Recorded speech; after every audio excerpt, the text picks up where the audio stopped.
Bismillahirrahmanirrahim. Assalamualaikum warahmatullahi wabarakatuh. Alhamdulillahi ala ihsanih wa syukru lahu ala taufiqihi wa amtinanih. Wa asyhadu an la ilaha illallah wahdahu la syarikalah ta'ziman li sya'nih. Wa asyhadu anna Muhammadan abduhu wa rasuluh ad-da'i ila ridwanih. Salatullahi wa salamu alaihi wa ala alihi wa ashabihi wa ikhwanih. Wassalamu tasliman katsira, amma ba'du. Pemirsa Wisal TV dimanapun Anda berada, alhamdulillah atas segala nikmat dan karunia dari Allah Subhanahu wa taala, pada sore hari ini kami bisa hadir di ruang Anda dalam acara kajian Islam, yaitu kajian Islam Mutiara Senja, yang insya Allah akan disiarkan langsung bersama narasumber kita, Ustadz Maksum Badrul Zaman LC Ustadz Maksum Badrul Zaman hafizahullah ta'ala. Alhamdulillah beliau sudah hadir di studio Wisal Pusat Jakarta. Salawat dan salam mudah-mudahan senantiasa tercurahkan kepada junjungan kita Nabi besar Muhammad sallallahu alaihi wasallam beserta keluarganya, para sahabat, para tabi'in, tabi'ut tabi'in, dan semua umatnya yang dengan setia mengikuti jejak langkahnya sampai hari kiamat. Pemirsa Wisal TV dimanapun Anda berada, untuk kajian Islam sore hari ini insyaallah narasumber kita akan mengangkat tema tentang keutamaan Ahlul Bait. Sebagaimana biasa, kami akan mengajak Anda untuk berpartisipasi dalam program acara ini untuk menyampaikan pertanyaan, baik pertanyaan melalui line telepon di 081318971237, atau baik Anda yang ingin menyampaikan pertanyaannya melalui pesan singkat atau WhatsApp di 082117247997. Baiklah pemirsa Wisal TV dimanapun Anda berada, marilah kita simak penjelasannya bersama narasumber kita kepada beliau.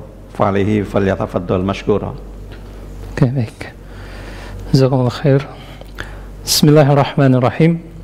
Innal hamdalillah nahmaduhu wa nasta'inuhu wa nastaghfiruh wa na'udzu billahi min syururi anfusina wa min sayyiati a'malina. May yahdihillahu fala mudilla lahu wa may yudlil fala hadiyalah. Asyhadu an la ilaha illallah wahdahu la syarika lahu wa asyhadu anna Muhammadan abduhu wa rasuluh. Allahumma salli wa sallim wa barik ala Muhammadin wa ala alihi wa sahbihi ajma'in.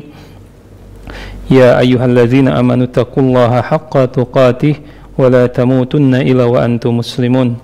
Ya ayyuhan nasu taqu rabbakumul ladzi khalaqakum min nafsin wahidah wa khalaqa minha zawjaha wa batha minhuma rijalan katsiran wa nisaa'a واتقوا الله الذي تساءلون به والأرحام إن الله كان عليكم رقيبا يا أيها الذين آمنوا اتقوا الله وقولوا قولا سديدا يصلح لكم أعمالكم ويغفر لكم ذنوبكم ومن يطع الله ورسوله فقد فاز فوزا عظيما أما بعد فإن أصدق الحديث كتاب الله وخير الهدي هدي محمد صلى الله عليه وسلم وشر الأمور محدثاتها فإن كل محدثة بدعة وكل بدعة ضلالة وكل ضلالة في النار.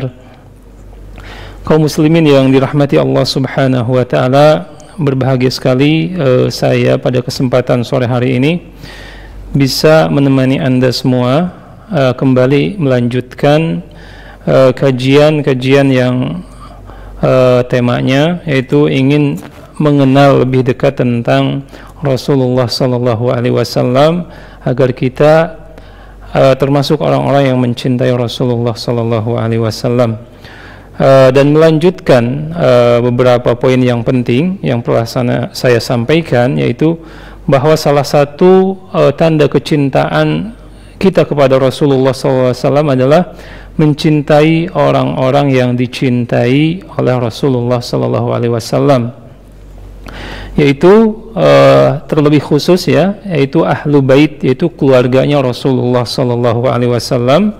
Dan pada kesempatan sore hari ini saya akan lebih menjelaskan tentang siapakah ahlu bait. kemudian keutamaannya serta kewajiban kita terhadap mereka apa saja. Yang mudah-mudahan ketika kita memahami dan mempelajari hal ini, bertambah rasa hormat kita kepada Rasulullah SAW, kepada para keluarganya, dan mudah-mudahan ini adalah sebagai wasilah yang akan mendekatkan diri kita terhadap Rasulullah SAW. Nah, baik, kita akan langsung membahas tentang definisi ahlu bait, ya. Ahlu bait terdiri dari dua kata, yaitu al-ahlu dan al-bait. Ya, ahlu ini adalah di dalam bahasa Arab, secara bahasa maknanya adalah keluarga, ya, ataupun pemilik, ataupun ahli itu adalah sesuatu yang dekat. Sedangkan al-bait yaitu adalah rumah. Oleh karena itu ahlu bait secara bahasa adalah pemilik rumah ataupun anggota keluarga yang ada di dalam rumah, ataupun penduduk, orang-orang yang meninggali sebuah rumah, ya. Ini secara bahasa saja, dan ini pun dikuatkan dengan para ulama bahasa Arab, ya. Salah satunya di dalam Al-Mu'jam Al-Wasit ataupun Kamus Al-Wasit, al-ahl artinya al-qaribah, ya. Al-ahl maknanya adalah kerabat, al-ashirah keluarga, ya. Kemudian az-zaujah yaitu selain keluarga, yang termasuk dalam arti kata atau cakupan kata al-ahl ini adalah istri, ya. Kemudian ahlu bait di dalam Al-Quran pun disebutkan di dalam dua ayat, ya.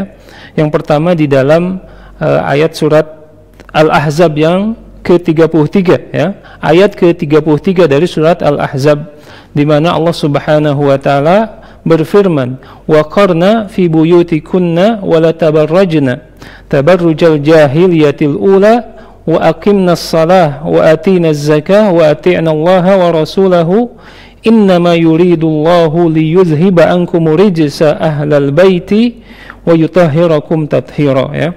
Di sini Allah Subhanahu wa taala berfirman tentang keadaan istri-istri Nabi Muhammad sallallahu alaihi wasallam, dan Allah Subhanahu wa taala memerintahkan mereka agar tetap berada di dalam rumah-rumah mereka, ya. Kemudian diperingatkan jangan sampai mereka mengikuti tabarruj, ya, tingkah laku orang-orang jahiliyah.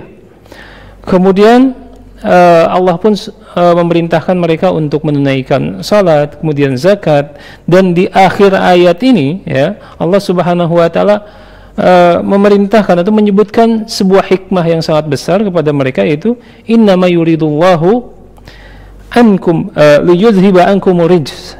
Jadi perintah-perintah ini, ya, bertujuan karena Allah Subhanahu wa taala ingin membersihkan ahlu bait ini, ya, dari segala kotoran dosa, ya, sebersih-bersihnya, ya.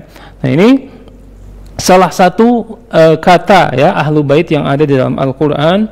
Yang dimaksud di dalam ayat tersebut tentu saja adalah istri-istri Rasulullah sallallahu alaihi wasallam. Kemudian di ayat yang lain, ya, di dalam surat Hud ayat ke-73, di mana Allah Subhanahu wa taala berfirman, qalu ata'jabina min amrillah rahmatullahi wa barakatuhu alaikum ahlal bait, ya. Ini menceritakan kisah Nabi Ibrahim, ya, yang kedatangan tamu, yaitu para malaikat, dan istri Nabi Ibrahim saat itu ketika dikabarkan oleh para malaikat bahwa dia akan mempunyai keturunan, maka Sarah sedikit heran, ya, takjub, ya, seakan tidak percaya. Maka para malaikat ini berkata kepada Sarah, ata'jabina min amrillah, apakah engkau heran terhadap kekuasaan Allah Subhanahu wa taala? Kemudian rahmatullahi wa barakatuhu alaikum ahlal bait, ya. Semoga Allah Subhanahu wa taala merahmati kalian wahai ahlu bait. Dan di dalam ayat ini yang dimaksud dengan ahlu bait adalah istri Nabi Ibrahim, ya. Nah, setelah kita menukil, ya, dari definisi secara bahasa, kemudian diperkuat dari ayat-ayat Al-Quran, maka kita akan menyimpulkan secara istilah dalam syariat kita yang dimaksud dengan ahlu bait itu apa itu, atau ahlu bait itu siapa, ya. Adapun secara istilah berdasarkan ayat-ayat Al-Qur'an, kemudian hadis-hadis Nabi Muhammad SAW, ya, tentu saja saya akan sampaikan beberapa hadis setelah definisi ini. Yang dimaksud dengan ahlu bait yaitu keluarga Rasulullah SAW itu adalah orang-orang yang diharamkan untuk memakan sedekah, ya. Itu orang-orang yang diharamkan untuk memakan sedekah, itu atau memakan harta zakat.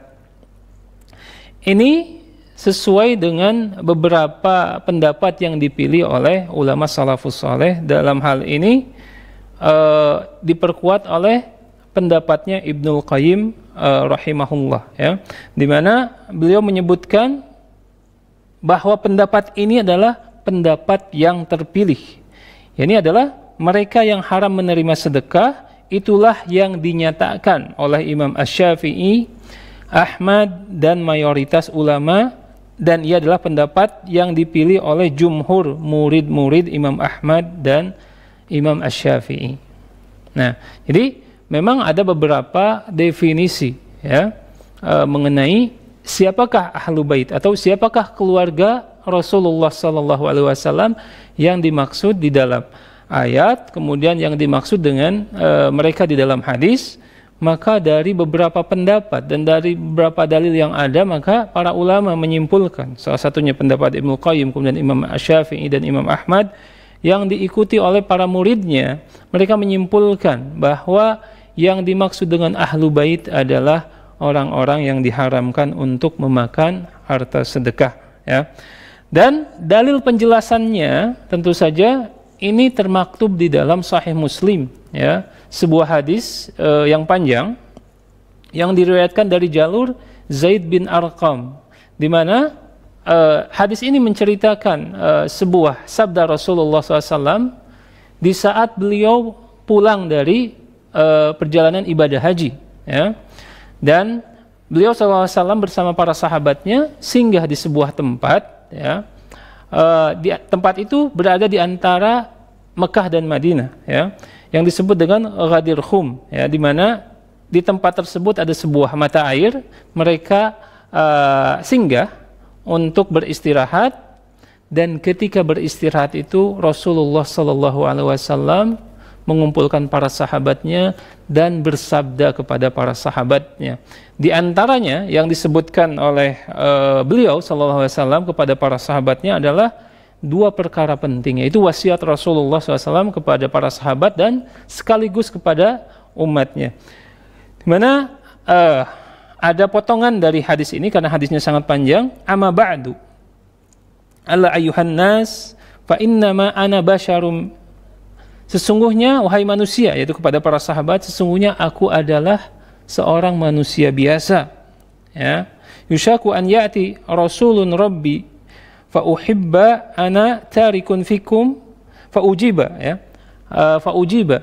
Jadi karena aku adalah manusia biasa dan aku takut, ya, akan datangnya utusan Rabbku, yaitu malaikat maut. Maka Rasulullah SAW dalam hadis ini mengisyaratkan bahwa wafatnya atau umurnya akan segera berakhir. Oleh karena itu beliau memberikan sebuah wasiat yang penting kepada para sahabatnya, ya.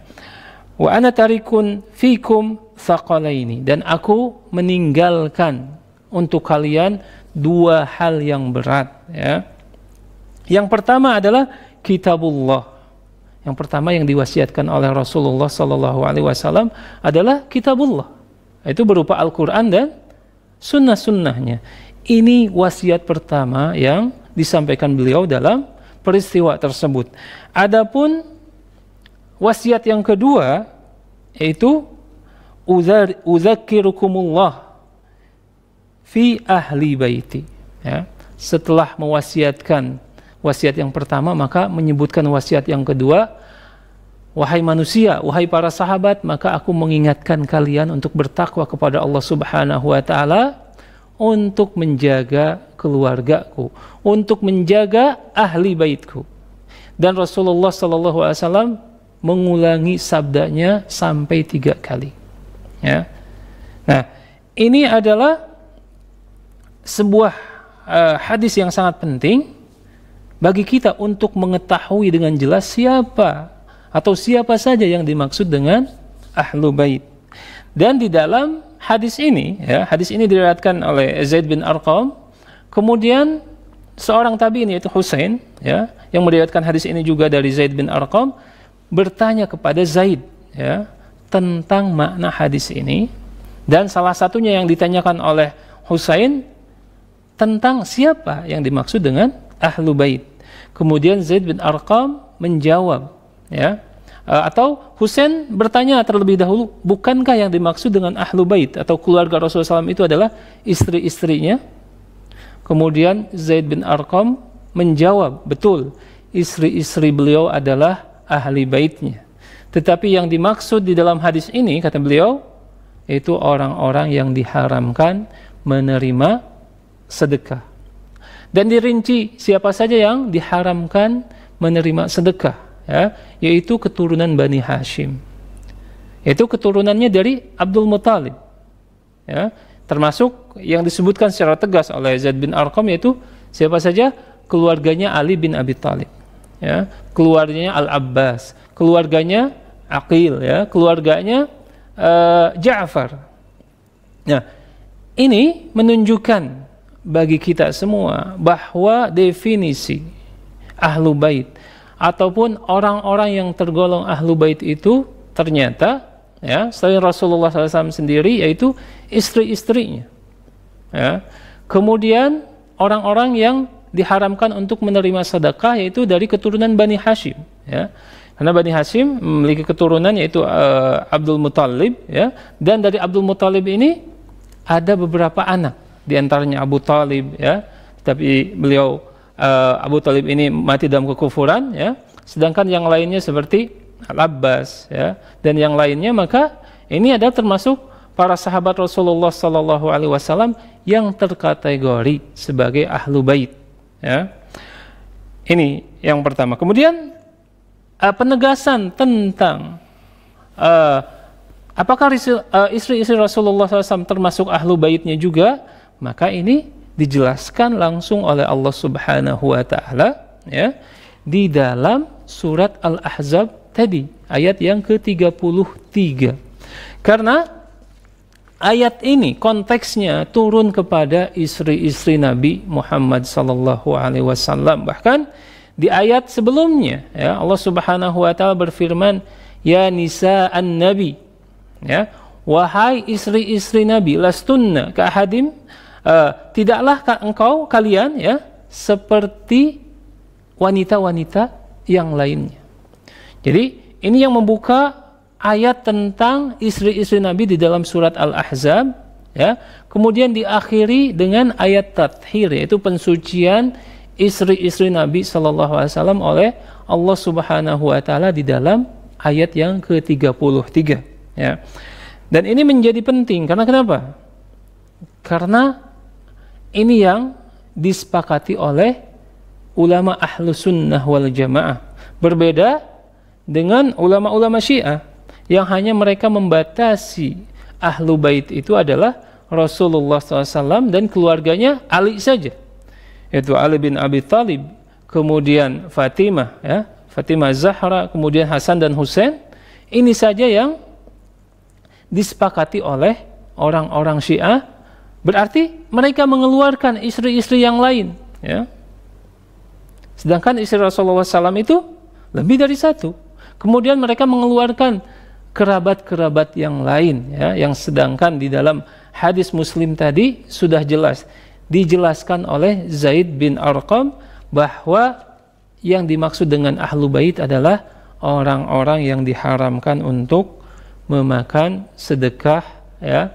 Karena sedekah ini menurut Rasulullah SAW itu adalah kotoran manusia dan itu tidak layak untuk diberikan kepada keluarga Rasulullah SAW, keluarga pilihan, ya, keluarga yang sangat mulia. Nah, Mengenai ayat yang tadi ya, ayat ke-33 dari surat Al-Ahzab ini, Ibnu Katsir berkata bahwa beliau meriwayatkan sebuah riwayat dari Ibnu Abbas bahwa ayat tersebut nazalat fin nisa'in Nabi sallallahu alaihi wasallam, bahwa ayat tersebut ya, ayat ke-33 dari surat Al-Ahzab, yaitu innama yuridullah ya, sesungguhnya Allah Subhanahu wa taala menginginkan liyudhiba ankumur rijs, untuk membersihkan kamu dari kotoran wahai ahlu bait. Itu adalah turun kepada istri-istri Nabi Muhammad sallallahu alaihi wasallam secara khusus ya, dikatakan oleh Ibnu Katsir. Kemudian beliau pun melanjutkan qala Ikrimah man syaa bahaltuhu annaha nazalat fi sya'ni nisa'in Nabi sallallahu alaihi wasallam.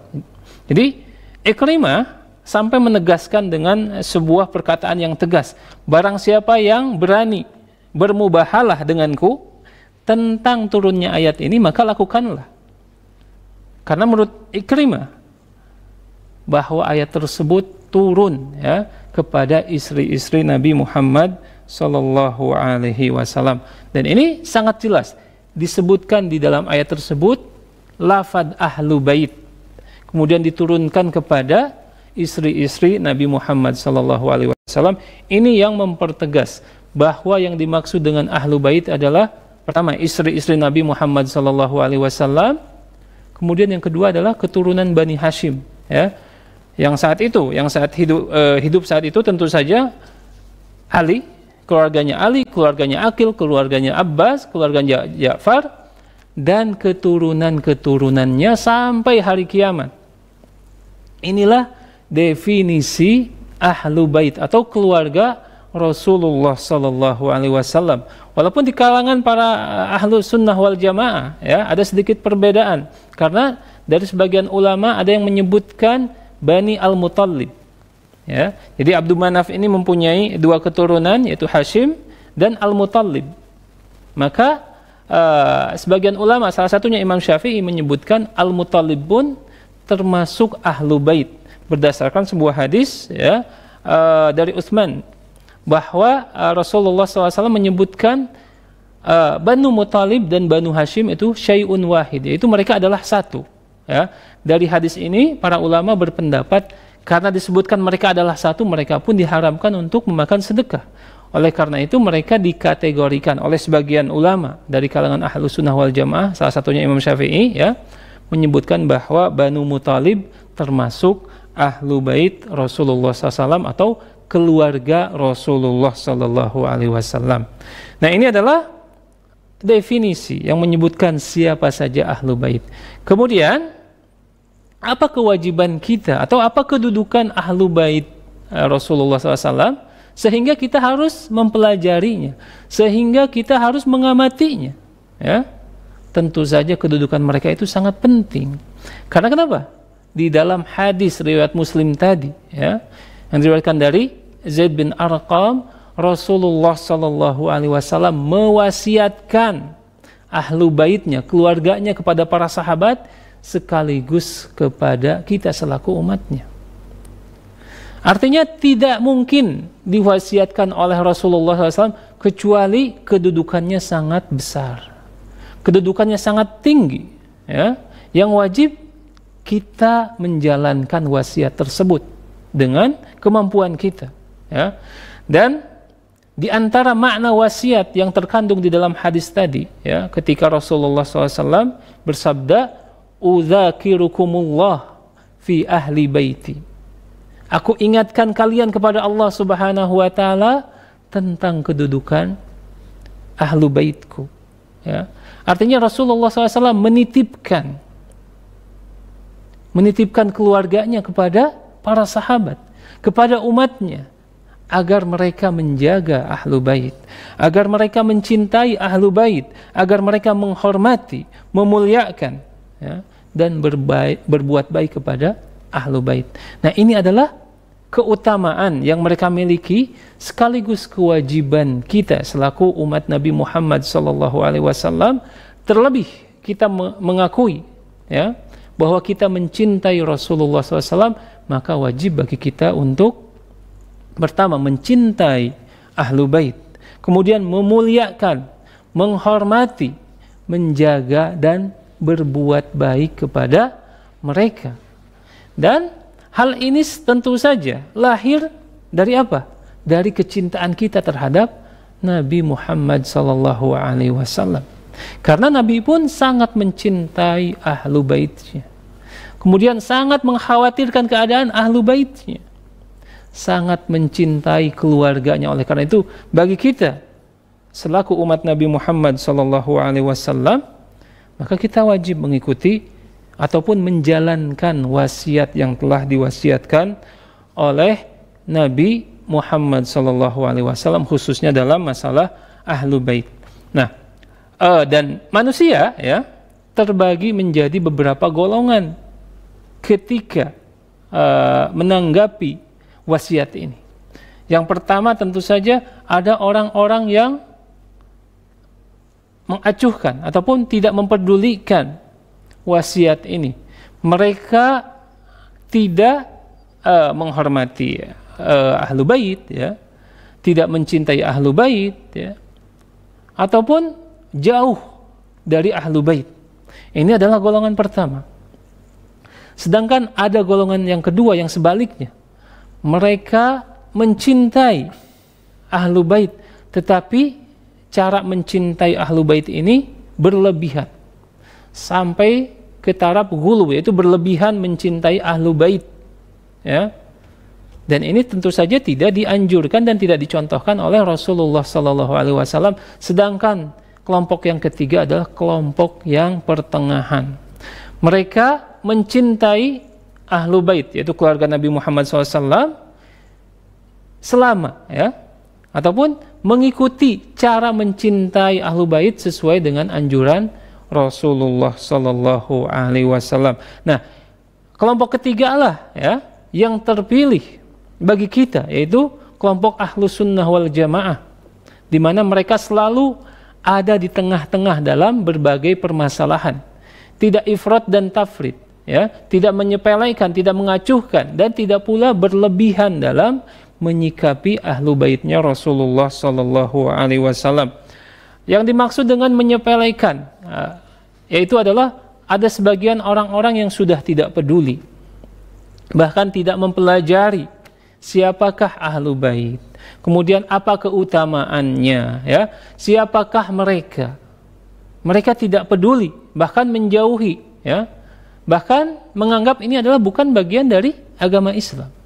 Dan ini adalah sifat tercela. Karena kenapa? Orang-orang ini tidak menjalankan wasiat Nabi Muhammad SAW sebagaimana disabdakan dalam hadis riwayat Muslim tadi. Ya, dan banyak sekali, ya, orang-orang yang seperti ini. Kemudian yang dimaksud dengan ghulu, berlebihan, yaitu seperti yang terjadi kepada orang-orang Syiah khususnya, dan sebagian kaum muslimin yang menganggap, ya, bahwa Ahlu Bait memiliki keutamaan yang sangat banyak di luar yang dijelaskan oleh Nabi Muhammad SAW. Salah satu contohnya bahwa mereka menganggap bahwa yang dimaksud dengan Ahlu Bait itu bersih, ya, terjaga dari seluruh dosa. Tentu saja ini menyelisihi akidah Ahlus Sunnah wal Jamaah. Karena kenapa? Yang maksum, ya, yang terbebas dari dosa dan dipelihara oleh dosa oleh Allah Subhanahu wa taala hanya para nabi saja. Ya, ini adalah sebuah keyakinan dalam akidah Ahlus Sunnah wal Jamaah. Adapun selain nabi, bahkan para sahabat, mereka tidak terjaga dari dosa. Nah, ataupun keyakinan-keyakinan yang lain bahwa yang dimaksud dengan Ahlu Bait pasti sudah dijamin masuk surga, dan ini pun bertentangan, ya, dengan prinsip-prinsip akidah Ahlus Sunnah wal Jamaah, karena tidak ada yang dijamin masuk surga oleh Allah Subhanahu wa taala kecuali telah disabdakan oleh Nabi Muhammad SAW, seperti 10 orang sahabat, ya, kemudian Ukasyah dan sahabat-sahabat yang lainnya yang tertera di dalam sabda Nabi Muhammad SAW yang sahih. Oleh karena itu, penting bagi kita mengetahui bagaimana pendirian ulama Ahlus Sunnah wal Jamaah, ya, ataupun bagaimana sikap Ahlus Sunnah wal Jamaah dalam menanggapi masalah Ahlu Bait ini. Di sini ada beberapa poin penting yang dicatat oleh para ulama, ya, secara global, bahwa sikap atau pendirian Ahlus Sunnah wal Jamaah terhadap Ahlu Bait, yaitu keluarga Rasulullah SAW, mereka yang pertama, mereka adalah orang ataupun Ahlus Sunnah wal Jamaah mencintai Ahlu Bait Rasulullah SAW. Ya, Ahlus Sunnah wal Jamaah adalah orang yang sangat mencintai keluarga Nabi Muhammad SAW dan tidak sebaliknya, tidak membenci keluarga Nabi Muhammad SAW, ya, seperti orang-orang Rafidah, orang-orang Syiah, ya, yang mereka membenci istri-istri Nabi Muhammad SAW, bahkan memfitnah keluarga Nabi Muhammad SAW, yaitu istri-istri Nabi Muhammad SAW. Tetapi Ahlus Sunnah wal Jamaah adalah orang yang mencintai keluarga Nabi Muhammad SAW. Kemudian yang kedua, Ahlus Sunnah wal Jamaah menetapkan hak-hak khusus, ya, yang ditetapkan oleh Rasulullah SAW terkait dengan keluarganya itu terhadap Ahlu Baitnya. Seperti misalkan Rasulullah SAW dan Allah Subhanahu Wa Taala pun berfirman dalam Al-Quran bahwa Ahlu Bait Rasulullah SAW, keluarga Rasulullah SAW itu berhak mendapat 1/5 dari harta rampasan perang.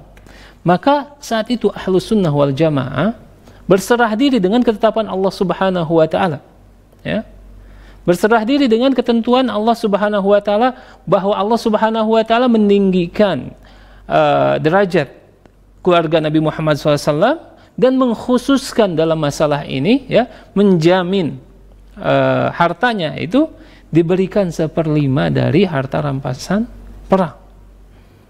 Dan itu harus diyakini oleh setiap orang yang mengikuti manhaj Ahlus Sunnah wal Jamaah. Kemudian Ahlus Sunnah wal Jamaah berlepas diri, ya, dari setiap golongan, ya, dari golongan yang sesat yang mereka pertama tadi berlepas diri ataupun meremehkan Ahlu Bait, dan dari golongan yang kedua mereka yang terlalu berlebihan terhadap Ahlu Bait.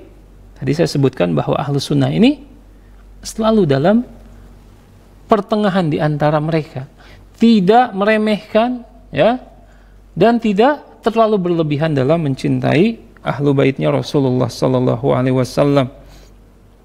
Kemudian yang keempat, bahwa Ahlus Sunnah berwala, berloyalitas kepada istri-istri Nabi Muhammad SAW, ya, dan meridhoi mereka, ya, dan menetapkan derajat yang tinggi bagi mereka. Kemudian mereka mempunyai hak-hak yang khusus yang telah ditetapkan Allah dan Rasul-Nya, dan meyakini bahwa mereka adalah wanita-wanita terbaik yang akan menjadi istri Nabi Muhammad SAW. Setelah menjadi istri di dunia, mereka pun akan menjadi istri Nabi Muhammad SAW di surganya Allah Subhanahu Wa Taala. Ya, tidak seperti orang-orang Syiah, ya, menjelek-jelekan istri Nabi Muhammad SAW, bahkan mengeluarkan mereka dari cakupan keluarga Nabi Muhammad SAW. Kemudian yang kelima, Ahlus Sunnah yukhrijuna fi wasfi alil bait anil masyru', ya. Jadi Ahlus Sunnah ini tidak, ya, melebih-lebihkan sifat Ahlu Bait, ya. Tidak melebihkan sifat-sifat Ahlu Bait dari sifat-sifat yang disifati oleh Allah dan Rasul-Nya. Seperti misalkan tadi, bahwa Ahlus Sunnah tidak meyakini bahwa setiap Ahlu Bait itu terbebas dari dosa. atau tidak meyakini bahwa setiap ahlu bait itu sudah dijamin masuk surga. Bahkan ahlu sunnah berlepas diri dari keyakinan-keyakinan ini. Karena kenapa? Keyakinan-keyakinan tersebut tidak dilandasi dengan dalil-dalil yang sahih, baik dari Al-Quran ataupun As-Sunnah. Dan ini ya, keyakinan-keyakinan ini yang akan menjadikan orang-orang tersesat dalam bersikap terhadap ahlu bait Rasulullah sallallahu alaihi wasallam. Kemudian ahlu sunnah pun beriktikad ataupun meyakini ya, anna al-qaul bi fadilati ahli sunnah wal jamaah ahlul bait la ya'ni tafdiluhum fi jami'il ahwal. Nah, ini yang penting juga, bahwa ahlu sunnah tidak meyakini yang disebut dengan keutamaan ahlu bait ini tidak dalam semua aspek kehidupan. Ya. Karena kenapa? Ada orang-orang yang di luar ahlu bait Rasulullah SAW, mereka lebih mulia daripada ahlu bait. Seperti misalkan disebutkan bahwa imannya Abu Bakar ini ketika ditimbang ya, dalam sebuah daun timbangan, kemudian di timbangan yang lain adalah bumi dan seisinya, maka akan lebih berat imannya Abu Bakar. Bahkan Abu Bakar ini digelari As-Siddiq karena selalu membenarkan perkataan Rasulullah SAW, dan termasuk ya kekasihnya Rasulullah SAW yang setia ya, menemani Rasulullah SAW. Nah, ahlu sunnah ya, jadi meyakini keutamaan ahlu bait, tetapi tidak dalam seluruh aspek. Bahkan bisa saja di luar ahlu bait ini mempunyai keutamaan yang lain yang melebihi ahlu bait Rasulullah sallallahu alaihi wasallam. Nah, ini diantara ya akidah ahlu sunnah wal jamaah secara global terhadap keluarga Nabi Muhammad sallallahu alaihi wasallam. Dan tadi kita sudah sepakat bahwa menjalankan wasiat Nabi Muhammad sallallahu alaihi wasallam dalam hal ini yaitu pertama adalah mencintai ahlu bait. Kemudian menghormati ahlu bait, kemudian memuliakan ahlu bait, menjaga ahlu bait dan berbuat baik kepada ahlu bait. Ya. Dan tentu saja ya, sikap kita ini terhadap mereka harus didasari dua syarat penting. Yang menurut ulama ahlus sunnah wal jamaah ya, seseorang tidak boleh tadi menjalankan wasiat berupa pemuliaan ya, penghormatan dan mencintai mereka kecuali terkumpul pada sosok ahlu bait ini dua syarat. Yang pertama tentu saja syarat keimanan ya, di mana ada seorang keluarga Nabi Muhammad sallallahu alaihi wasallam yang mereka beriman terhadap apa-apa yang dibawa oleh Rasulullah sallallahu alaihi wasallam, yaitu nenek moyang mereka ya. Maka kita pun mencintai mereka dan menjalankan wasiat Nabi Muhammad SAW terhadap mereka. Kemudian syarat yang kedua yaitu ketika ahlu bait ini jalan tegak di atas sunnah Nabi Muhammad SAW. Adapun ketika ada orang yang mengaku bahwa mereka adalah keturunan Nabi Muhammad SAW, keluarga besar Nabi Muhammad SAW, tetapi amal-amal mereka malah menyelisihi sunnah-sunnah Nabi Muhammad SAW, maka kita berlepas diri dari mereka. Kita cukup mengetahui bahwa mereka adalah bagian dari keluarga Nabi Muhammad SAW secara nasab, ya, tetapi tidak ada kewajiban kita untuk berloyalitas kepada mereka. Di mana ada sebagian yang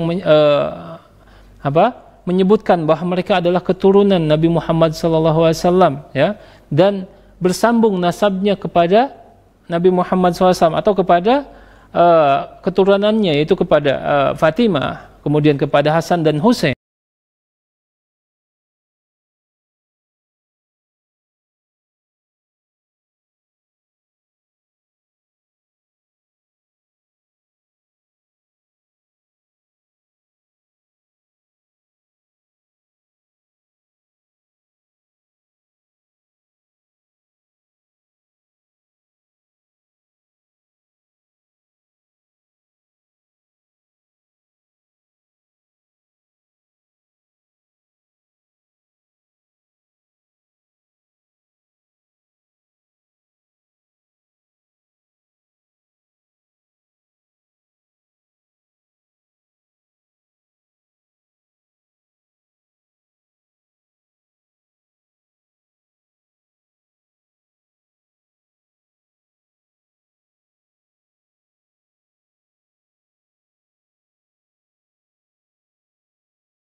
keselamatan di akhirat yang diberikan oleh Allah Subhanahu wa taala.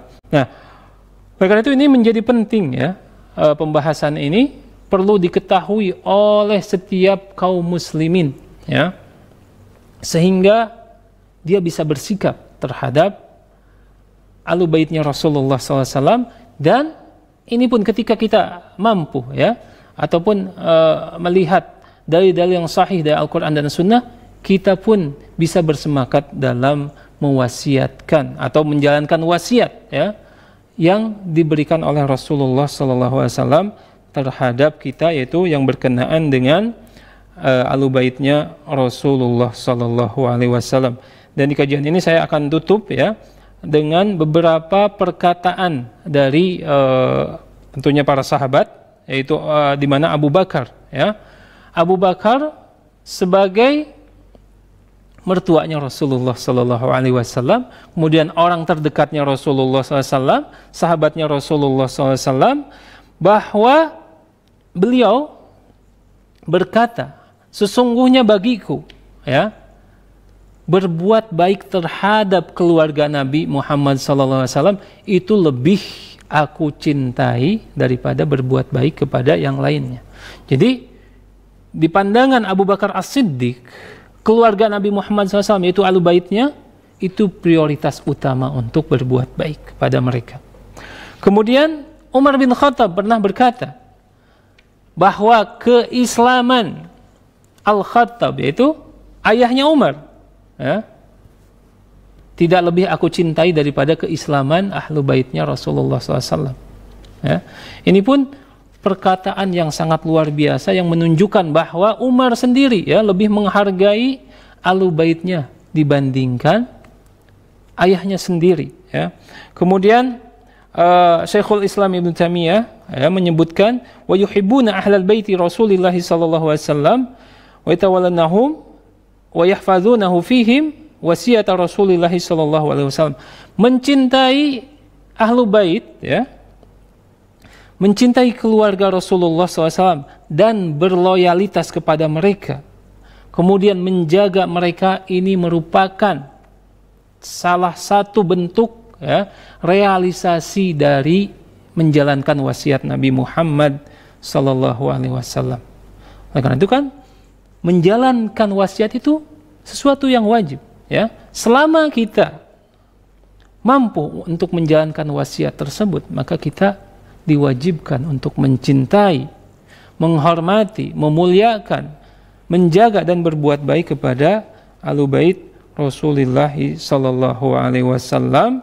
Oleh karena itu, mudah-mudahan kajian yang singkat ini memberikan sebuah kejelasan ya, tentang sikap ahlu sunnah wal jamaah tentang ahlu bait, kemudian penjelasan siapa saja ahlu bait Rasulullah sallallahu alaihi wasallam, sehingga ini menjadi sebuah pijakan bagi kita untuk bersikap terhadap keluarga Rasulullah sallallahu alaihi wasallam. Hadza wa sallallahu ala nabiyyina Muhammadin wa ala alihi wa sahbihi ajmain. Ya, syukran barakallahu fikum Ustaz yang telah menyampaikan materi pada sore hari ini, yaitu tentang keutamaan ahlul bait. Pemirsa Usal TV dimanapun Anda berada, demikian tadi ya penjelasan dari narasumber kita, dan kami mengharapkan atau memanggil Anda untuk ikut berpartisipasi dalam acara ini untuk menyampaikan pertanyaan-pertanyaan Anda, baik pertanyaan yang akan Anda sampaikan melalui line telepon di 0813 1897 1237, ataupun pertanyaan yang akan Anda sampaikan melalui pesan singkat atau WhatsApp di nomor 0821 1724 7997. Baik Ustadz, saya bacakan pertanyaan melalui WhatsApp. Assalamualaikum Ustadz, semoga Allah menjaga Ustadz dan keluarga. Ustadz, bagaimana sikap kita terhadap ahlul bait yang jauh dari tuntunan sunnah Rasulullah Sallallahu Alaihi Wasallam? Oke, baik. Waalaikumsalam warahmatullahi wabarakatuh. Semoga Allah pun menjaga antum dan keluarga antum semua. Tadi telah saya jelaskan bahwa ada 2 syarat penting ya, ketika kita ingin menegakkan wasiat dari Nabi Muhammad SAW terkait ahlu bait ini. Yang pertama adalah syaratnya adalah syarat keimanan. Ketika ada seorang yang mengaku ahlu bait ya, mengakui keturunan dari ahlu bait yang tersambung nasabnya ya, maka keimanannya dilihat apakah dia termasuk orang-orang yang beriman terhadap apa-apa yang dirisalahkan kepada Rasulullah atau tidak. Kemudian yang kedua, dilihat kembali apakah sosok yang mengaku ahlu bait ini orang yang berpegang teguh dengan sunnah-sunnah Nabi Muhammad SAW atau tidak.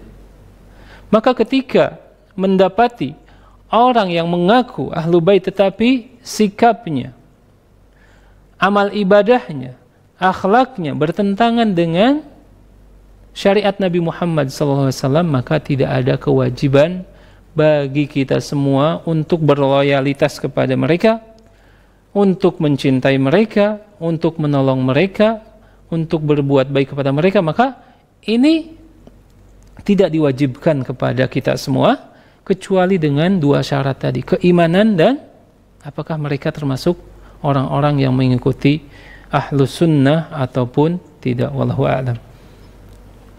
Ini menjadi sebuah syarat penting ya. Jadi syarat ini harus terkumpul dari sosok yang mengaku ahlu bait tersebut.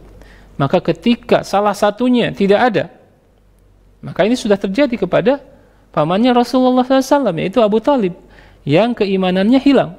Itu termasuk orang-orang kufur. Makanya ketika Abu Thalib meninggal ya, maka Ali selaku anak Abu Thalib berkata kepada Rasulullah SAW, wahai Rasulullah, sesungguhnya pamanmu Syekh Ad-Dal ya, orang tua renta yang tersesat itu telah mati. Lihat, padahal ini sedang mengabarkan kematian ayahnya ya, yang setiap manusia itu mencintai ayahnya, tetapi karena kecintaan Ali terhadap Rasulullah SAW lebih tinggi, kecintaan Ali terhadap Allah Subhanahu wa Ta'ala lebih besar, dan dia mencintai kekufuran yang terjadi kepada ayahnya, maka nasab ya, nasab yang tersambung kepada Rasulullah SAW ini tidak berguna apa-apa ya. Karena itu harus terkumpul 2 syarat tersebut, wallahu a'lam. Iya, syukron barakallahu fikum. Ya, demikianlah jawaban dari Anda yang bertanya seputar Ahlul Bait. Baiklah pemirsa Usal TV dimanapun Anda berada, bagi Anda yang belum sempat bergabung di acara sore hari ini, silahkan kami masih bersama kami di kajian Islam sore hari ini dalam tema keutamaan Ahlul Bait. Silahkan bagi Anda yang ingin menyampaikan pertanyaannya, bisa Anda sampaikan baik melalui line telepon di 0813-1897-1237 maupun pertanyaan Anda melalui pesan singkat atau WhatsApp di 0821-1724-7997. Baik Ustadz, apakah Abu Jahal juga termasuk Ahlul Bait sehubungan dengan pengertian Ahlul Bait secara bahasa bahwa Ahlul Bait termasuk kerabat Rasulullah SAW? Iya. Tentu saja ketika kita memandangnya secara nasab, tentu bahwa Abu Jahal ini adalah pamannya Nabi Muhammad SAW. Artinya saudaranya Abdullah, ya kan? Kakaknya Abdullah. Nah, tentu saja kalau secara bahasa, lingkupnya bahasa, definisi ini mencakup Abu Thalib, Abu Jahal, dan orang-orang yang tersambung nasabnya kepada Bani Hashim secara umum, bahwa mereka adalah keluarga besar Nabi Muhammad SAW ya. Tetapi secara khususnya, lingkup khususnya, tentu saja diterapkan 2 syarat tadi ya. Ketika salah satu dari keduanya, bahkan dua-duanya tidak ada, maka menggugurkan kedudukan mereka sebagai Ahlu Bait. Tidak pantas disandangkan kepada mereka kata-kata ahlu bait. Karena kenapa? Ahlu bait ini adalah kata yang dipilih oleh Allah Subhanahu wa taala sehingga termaktub dalam Al-Qur'an. Kemudian dalam konteks ayat tadi, ya, kalau kita sambungkan, innama yuridullahu liyudhiba ankum ar-rijsa ahlu bait. Ya, sesungguhnya Allah Subhanahu wa taala ingin, ya, membersihkan kalian wahai ahlu bait dari apa? Dari rijs, dari kotoran-kotoran, ya, yang terutama kotoran-kotoran yang bersifat akidah, yaitu kekufuran. Maka walaupun nasabnya, ya, secara nasab betul bahwa Abu Jahal ini adalah pamannya Nabi Muhammad SAW, bahkan diriwayatkan di dalam buku-buku sejarah, ya, salah satunya Ibnu Hisham menyebutkan bahwa Abu Jahal ketika lahirnya Rasulullah SAW, maka dia termasuk orang yang bergembira, ya. Nah, namun ketika nasab ini tidak diperkuat dengan keimanan, kemudian tidak diperkuat dengan pengikutan terhadap sunnah-sunnah Nabi Muhammad SAW, maka ini tidak bermanfaat apa-apa dan tidak layak disandangkan ahlu bait terhadap orang-orang seperti ini. Wallahu a'lam. Ya, syukron, barakallahu fikum wa jazakumullahu khair Ustaz atas jawabannya. Baik, mirsa Wasal TV dimanapun Anda berada, masih bersama kami di kajian Islam Mutiara Senja dengan tema keutamaan Ahlul Bait. Bagi Anda yang ingin berpartisipasi dalam program acara ini, silahkan sampaikan pertanyaan Anda di 0813-1897-1237 atau di pesan singkat atau WhatsApp di 0821-1724-7997. Ustaz, apakah istilah Ahlul Bait ini hanya untuk Nabi SAW atau nabi-nabi sebelumnya, Ustaz? Ya. Istilah Ahlul Bait ini sebenarnya secara bahasa adalah keluarga. Jadi keluarga ini sifatnya umum. Bahkan kita pun mempunyai Ahlul Bait sendiri, gitu, ya. Bahkan di dalam surat Hud tadi ayat ke-78, ya, bahwa rahmatullahi alaikum ala bait, ya, wa barakatuhu ala bait. Ini disebutkan oleh para malaikat, ya, didoakan oleh para malaikat terhadap ahlu baitnya siapa? Nabi Ibrahim. Ya. Jadi kalau secara bahasa penggunaannya sebenarnya umum bagi siapa saja yang termasuk atau ingin menyebutkan keluarganya dengan ahlu bait, terlebih dalam bahasa Arab memang ahlu bait ini adalah keluarga, ya. Maka ini sifatnya umum, tetapi ketika yang berkaitan dengan nas-nas syar'i, ketika disebutkan ahlu bait, ya, secara umum, ya, tidak dikait-kaitkan dengan keluarga siapapun, maka yang dimaksud adalah keluarganya Nabi Muhammad SAW yang dimaksud di dalam ayat tadi, kemudian di dalam hadis Muslim, ya. Maka ini mengandung pengertian yang khusus untuk keluarga Nabi Muhammad SAW. Tapi kalau kita ingin menggunakannya secara bahasa, secara umum, maka dipersilahkan, karena saya pun mempunyai Ahlul Bait, yaitu keluarga, ya. Ataupun yang lain pun ingin menyebutkan Ahlul Bait, ya, Ahlul Baiti, itu sah-sah saja, tidak dipermasalahkan. Ya. Baik, baik Ustaz, satu pertanyaan lagi kami bacakan. Apakah keturunan Rasulullah SAW masih ada sampai sekarang? Mengingat kalau nasab itu dinasabkan kepada garis ayah, sedangkan putra-putra Rasulullah SAW sudah wafat sebelum Rasulullah SAW wafat. Ya, oke. Barakallahu fikum, ya. Bahwa yang dimaksud dengan Ahlul Bait tadi saya sudah sampaikan definisi dari awal, ya. Bahwa yang dimaksud dengan Ahlul Bait itu adalah yang diharamkan untuk memakan sedekah dan keturunannya sampai hari kiamat. Jadi nggak mesti maksud itu mendefinisikan itu harus nasabnya menyambung kepada Rasulullah SAW dari jalur ayah, gitu, ya. Karena memang ketika mendefinisikan Ahlul Bait sendiri, ketika disebutkan siapa yang diharamkan sedekah, maka disebutkan dengan riwayat-riwayat yang banyak sekali ya, mereka adalah Banu Hashim. Ya, Banu Hashim itu ada paman-pamannya Rasulullah Sallallahu Alaihi Wasallam. Yang kalau kita nasabkan juga kan, nanti nasabnya bukan ke Rasulullah, tetapi kepada Hashim, ya, kepada Abdul Manaf, gitu ya, kepada nenek moyang Rasulullah Sallallahu Alaihi Wasallam. Oleh karena itu harus kita memahami ini yang penting. Itu jangan sampai salah paham, ya, bahwa ketika kita mengomentari sesuatu yang berkaitan dengan Ahlul Bait, oh keturunan Rasulullah SAW itu sudah tidak ada karena tidak punya anak laki-laki yang hidup, gitu ya. Nah, ini adalah sebuah definisi yang keliru. Makanya saya dari awal membahas definisi agar jelas. Yang dimaksud dengan Ahlul Bait, yang dimaksud dengan Ahlul Bait yang diwasiatkan oleh Rasulullah SAW yaitu orang-orang yang diharamkan untuk memakan sedekah. Khususnya ya keluarga Ali, karena Ali saat itu masih hidup ya. Kemudian keluarga Aqil ya, keluarga Al-Abbas, keluarga Ja'far ya. Dan keturunan-keturunan mereka sampai hari kiamat. Ya.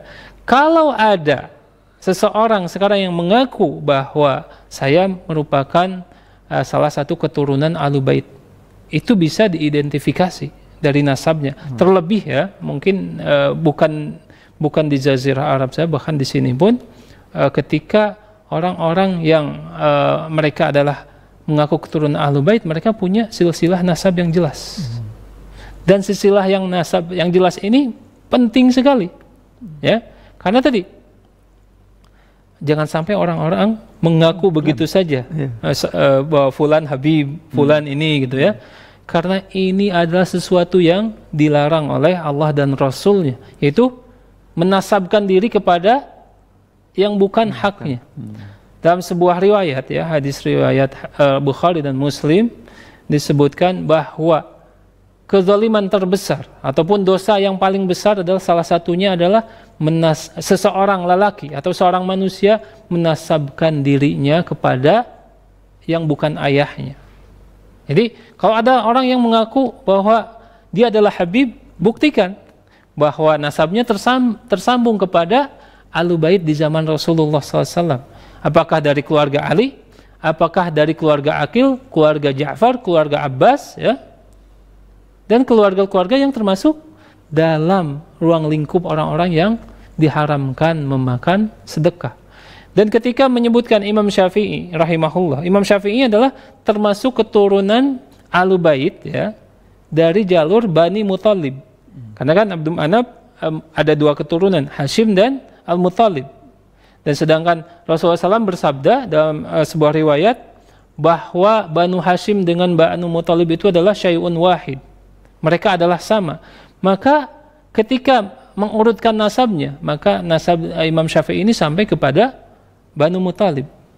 Beliau adalah seorang Habib dari sisi ini, ya, walaupun ada perbedaan pendapat bahwa sebagian ulama menyebutkan Banu Hashim saja dan sebagian yang lain menyebutkan Bani Muthalib pun termasuk keturunan Ahlul Bait Rasulullah Sallallahu Alaihi Wasallam. Oleh karena itu ini penting ya untuk mengingat definisi di awal bahwa Ahlul Bait Rasulullah SAW selain istri-istri Nabi Muhammad SAW yaitu orang-orang yang diharamkan untuk memakan sedekah. Wallahu a'lam.